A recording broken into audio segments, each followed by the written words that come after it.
안녕하세요. 위클리 비글TV입니다. 오늘 준비한 소식은 폴란드에 진출하는 K2 흑표입니다. 현대 로템이 폴란드 정부가 추진하고 있는 차세대 전차 개발 사업의 유력 수주 후보로 거론되고 있습니다.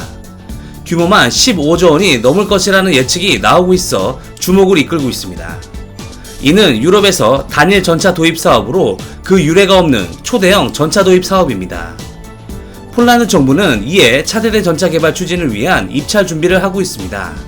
독일 일간지 디벨트는 폴란드 정부가 현대 로템과 손잡고 K2 흑표 전차를 기반으로 한 800대의 전차를 개발, 생산하기로 계획하고 있다고 보도했습니다. 당초 폴란드는 신형 전차를 개발하기 위해 프랑스와 독일이 추진 중인 프로젝트 MGCS에 참여하려고 했습니다. 그러나 독일과 프랑스가 폴란드의 참여를 거부하기로 최종 확정하면서 새로운 파트너를 찾게 된 것입니다. 이렇게 프랑스의 르클레르와 독일의 레오파드는 후보에서 자연스럽게 탈락하였고, 미국의 M1 에이브럼스, 러시아의 T-90, 영국의 챌린저2 등 주요 전차가 남았는데, M1 에이브럼스는 구형 플랫폼에 열화우라늄 장갑과 탄을 해외에 판매하지 않아 선택할 가능성이 적고, 영국 챌린저2도 M1과 마찬가지입니다. 그러면 러시아의 T-90이 남는데, 폴란드가 자국의 1년 국방비와 맞먹는 초대형 전차 도입 프로젝트를 진행하는 가장 큰 이유는 바로 러시아 때문입니다. 이로 인해 T-90은 자동으로 탈락하게 됩니다. 그럼 선택지는 현대 로템의 K2뿐입니다.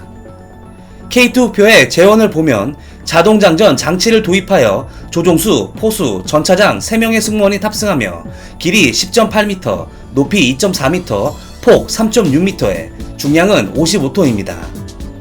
주 무장은 현대 위아에서 독자 개발한 120mm 55 구경장 활강포를 장착하고 있으며, 사격 통제 장치로는 360도 회전이 가능한 전차장 조준경과 포수 조준경, 탄도 계산기가 장착되어 있습니다.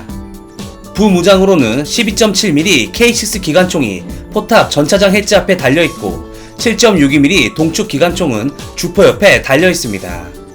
장갑은 복합장갑, 폭발 반응 장갑을 장착하였는데, 미국 M1 전차의 열화우라늄 방식을 제외한 일반 장갑 중 최고의 성능을 낸다고 알려졌습니다.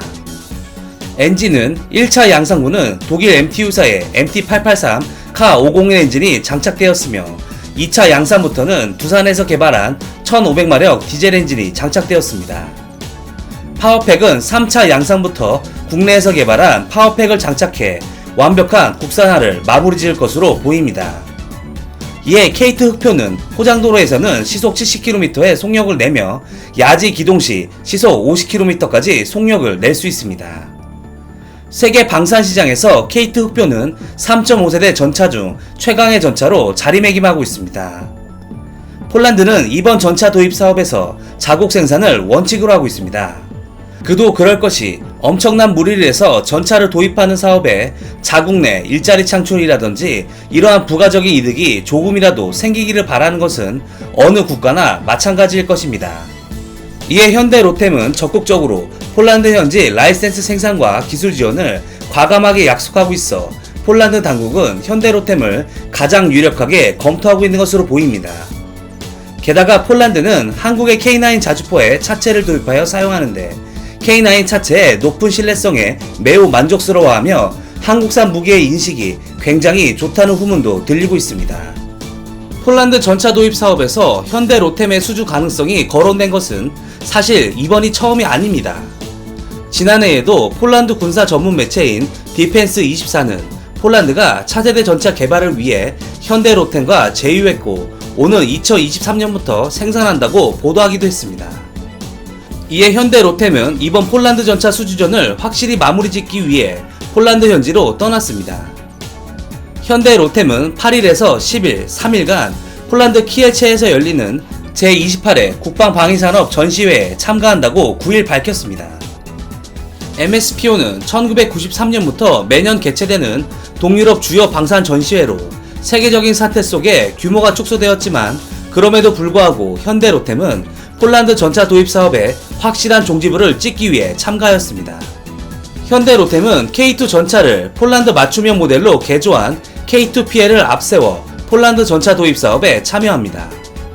현대 로템은 MSPO에서 K2PL의 축소 모형을 최초로 공개하고 한국형 K2 전차 모형과 함께 비교 전시하는 등 폴란드군 관계자를 대상으로 적극적인 영업활동을 펼쳐 전차 도입 사업을 확실히 마무리 지을 모양입니다. 여기서 K2PL은 K2 흑표의 폴란드 버전입니다. K2 흑표와 성능은 같지만 폴란드 현지에 맞게 조금 개량한 모델로 K2 뒤에 PL은 폴란드를 뜻하는 약자입니다. 그럼 K2와 비교해 어떠한 모습이 달라졌을까요? 우선 보기린의 수가 한 개 더 늘었습니다. 즉 차체가 길어졌습니다. 그 이유는 폴란드 성인의 평균 신장이 한국보다 크기 때문입니다.